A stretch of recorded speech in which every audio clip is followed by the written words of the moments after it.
Students, आज का lecture homologous chromosomes के बारे में है। इस लेक्चर के अंदर हम जानेंगे कि एलील्स किसे कहते हैं और कितनी तरह के एलील्स एक होमोलोगस क्रोमोसोम के अंदर हो सकते हैं। इसके अलावा हम ये देखेंगे कि हेट्रोजाइगस और होमोजाइगस एलील्स किस तरह के हैं और इन्हें होमोजाइगस या हेट्रोजाइगस एलील्स क्यों कहा जाता है। तो चलिए शुरू करते हैं। सो स्टूडेंट्स, जब भी हम जेनेटिक्स पढ़ना शुरू करते हैं या हम मेंडल को पढ़ना शुरू करते हैं तो वहाँ पे हमारे सामने कई बार अलग अलग तरह के वर्ड्स आते हैं, जैसे होमोलोगस क्रोमोसोम्स हैं, हेट्रोलोगस है, डोमिनेंट है, रिसेसिव। तो इस तरह के जो वर्ड्स आते हैं, अगर हमको इसकी मीनिंग समझ में नहीं आएगी तो हमको वो चैप्टर अच्छे से क्लियर नहीं होगा। तो इसलिए हमें इन वर्ड्स को समझना पहले ज़रूरी है। तो जैसे होमोलोगस क्रोमोसोम हम किसे कहेंगे, तो देखो लिखा है homologous chromosomes are those which having same genes in same loci. कहने का मतलब है कि होमोलोगस क्रोमोसोम वो क्रोमोसोम पेयर कहिए इसको, बल्कि वो क्रोमोसोम पेयर है जिसमें सेम जीन्स होंगे, यानी कि जीन्स की जो नंबरिंग है वो सेम होगी और उनकी पोजीशन भी सेम होगी। जैसे यहाँ पे दिया है, जैसे सी क्रोमोसोम है तो इसी के साथ में दूसरा सी क्रोमोसोम भी दूसरे क्रोमोसोम में उसी जगह पे है। ठीक है, इसी तरह से जो ये जीन सीक्वेंस यहाँ पे दिखाया गया है तो आप देखेंगे दूसरे क्रोमोसोम में भी वो सेम उसका सीक्वेंस है ना। तो इस तरह से अगर होता है या इसे हम ये कह सकते हैं कि एक क्रोमोसोम की कॉपी दूसरा क्रोमोसोम होता है। ठीक है, तो जब इस तरह का होता है तो हम उसे कहेंगे होमोलोगस क्रोमोसोम। और ये क्रोमोसोम मियोसिस के टाइम पे और आगे जब जाइगोट फॉर्मेशन होता है तो उस टाइम पे एक क्रोमोसोम मदर से और एक फादर से आया हुआ रहता है और दोनों बाद में पेयरिंग कर लेते हैं। जैसे हमारे बॉडी में अगर 46 नंबर ऑफ क्रोमोसोम है हमारी सेल के अंदर, तो उसमें half number of chromosome mother से और हाफ नंबर ऑफ फादर से आया हुआ है। ओके, तो हर एक क्रोमोसोम की एक कॉपी रहेगी। तो इसीलिए हम बोलते हैं ना कि 23 पेयर्स ऑफ क्रोमोसोम हमारे अंदर प्रेजेंट रहते हैं। अब स्टूडेंट, हम ये समझ लें कि जो एक होमोलोगस क्रोमोसोम है उसमें जो डिफरेंट काइंड्स ऑफ जो जीन्स प्रेजेंट होते हैं उसके बेस पे हम उनके क्या क्या नाम हम उसके रख सकते हैं। ओके, तो सबसे पहला वर्ड है एलील्स। तो हमें पहले एलील्स समझना होगा।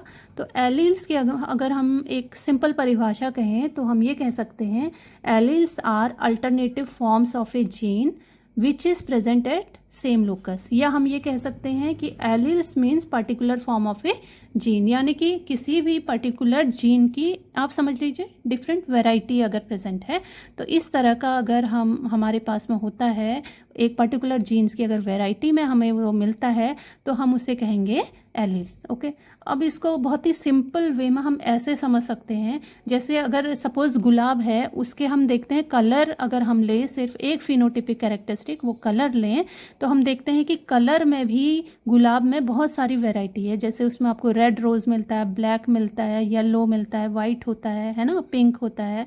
तो इस तरह से आपको कई वैरायटी उसमें प्रेजेंट रहती है एक पर्टिकुलर फिनोटिपिक कैरेक्टरिस्टिक के लिए। ओके, एक कैरेक्टरिस्टिक है लेकिन उसकी हमारे पास अलग अलग वैरायटी है। इसी तरह से अगर हम हाइट का ले लें तो हाइट में लंबापन या बौनापन, इस तरह से हाइट में हमारे पास दो वैरायटी हो गई।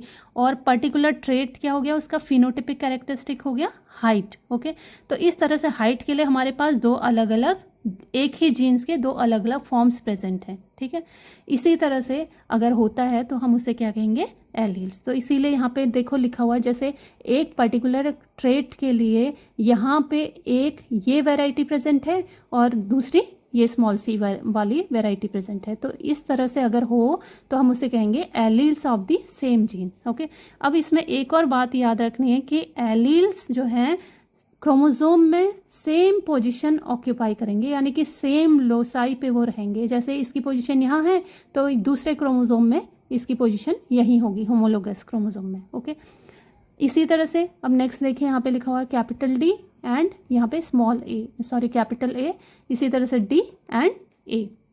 अगर इस तरह का होता है तो हम उसे कहेंगे alleles of different gene. Alleles of different gene क्यों कह रहे हैं, क्योंकि देखो ये एक अलग ट्रेट को ये शो कर रहा है और ये अलग ट्रेट को शो कर रहा है। ठीक है, तो इसलिए हम उसको ये बोलेंगे। इसके बाद देखो अगला यहाँ पे आपको कैपिटल टी दिखाई दे रहा है, यहाँ पे भी कैपिटल टी दिखाई दे रहा है, यानी कि एक पर्टिकुलर ट्रेट के लिए या एक फिनोटिपिक कैरेक्टरिस्टिक के लिए इसमें भी सेम जीन प्रेजेंट है, इसमें भी सेम जीन प्रेजेंट है।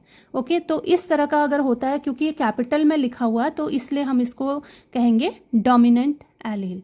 ओके, तो होमोजाइगस डोमिनेंट जीनोटाइप जो है वो अगर इस तरह का होगा तो दोनों ही में हमको, जैसे होमोलोगस क्रोमोसोम क्या थे कि एक की कॉपी एक था, तो वैसे ही एक की कॉपी एक, यानी कि ये दोनों ही सेम ट्रेट को रिप्रेजेंट करेंगे और नेक्स्ट जनरेशन में ये शो होंगे, क्योंकि कैपिटल टी इसमें भी है, कैपिटल टी इसमें भी है। ओके, अब देखो इसके बाद लिखा हुआ है होमोजाइगस रिसेसिव एलील। ओके, अब बच्चों देखो, आप लोगों ने मैंडल्स के जो क्रॉसेस किए होंगे उसमें आपने कैपिटल टी फिर स्मॉल टी या कैपिटल एल स्मॉल एल इस तरह से लिखा होगा ना।